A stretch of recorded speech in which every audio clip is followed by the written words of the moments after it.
1 year ago, I bought the camera that would change how I shot photo and video forever. Well, at least for now. But forever. Now, you may or may not have seen my first video where I explained why I bought this camera, but I wanted to produce an updated video with what my overall thoughts were. Do you need it? Do I need it? Is it worth the money? But before we get into that, let me show you guys a quick little montage of what I've been up to this summer.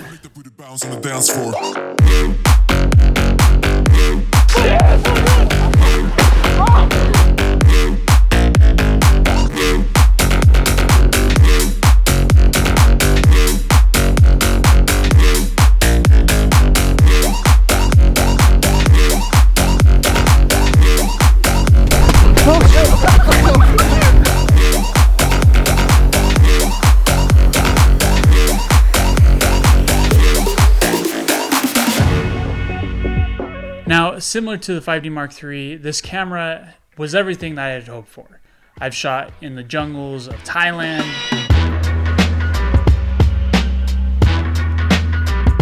I've also shot in the Arctic over in Iceland.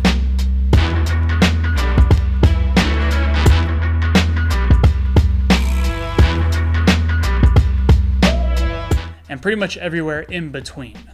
I've also shot out of helicopters and airplanes in frigid temperatures and dusty sandstorm type conditions. And with both experiences, the camera itself has done an amazing job. Now, no camera is perfect. This camera does have some cons.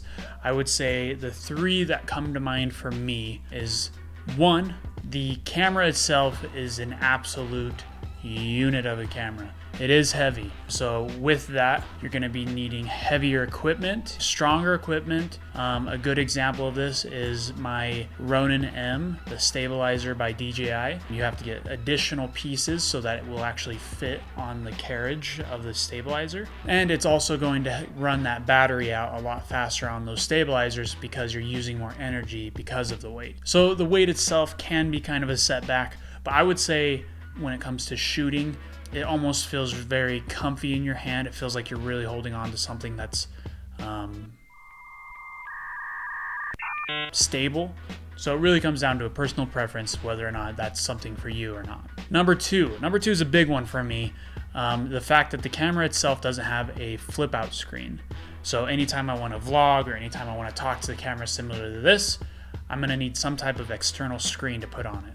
Luckily for me, I found a screen by Feel World Master. It's a 5-inch screen. It just goes on top of the camera. Super easy. It's a great little screen. I'll put it in the description for you guys to check out. But overall, not having a flip out screen is kind of crappy, just because if I am on the run and gun, being able to flip out a screen and see if I'm in focus is really helpful. But for the most part, when you're shooting on 1DX, the face tracking is so well done that you're most likely going to be in focus. So it's not something to stress about too much, but it's something to keep in mind.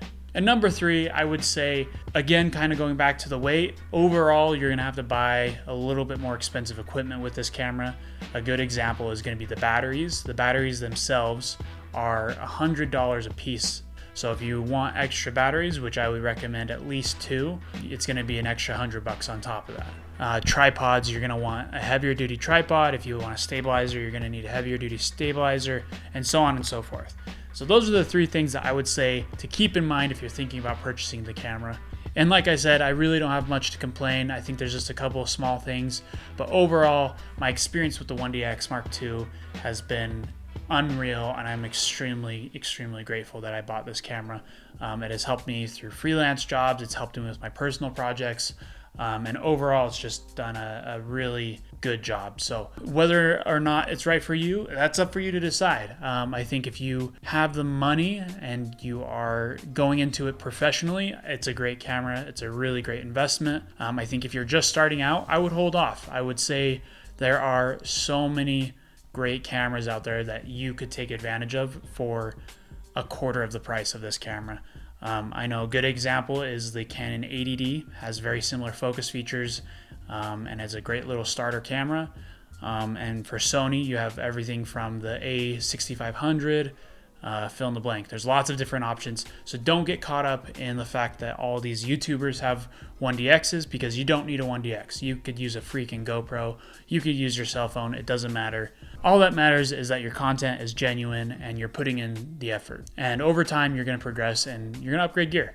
But if you're starting off, I would say hold off, find something that's a little bit more simple, and you'll do great. But as always, thank you guys so much for watching, and make sure to subscribe, like the video. It does help us out a lot.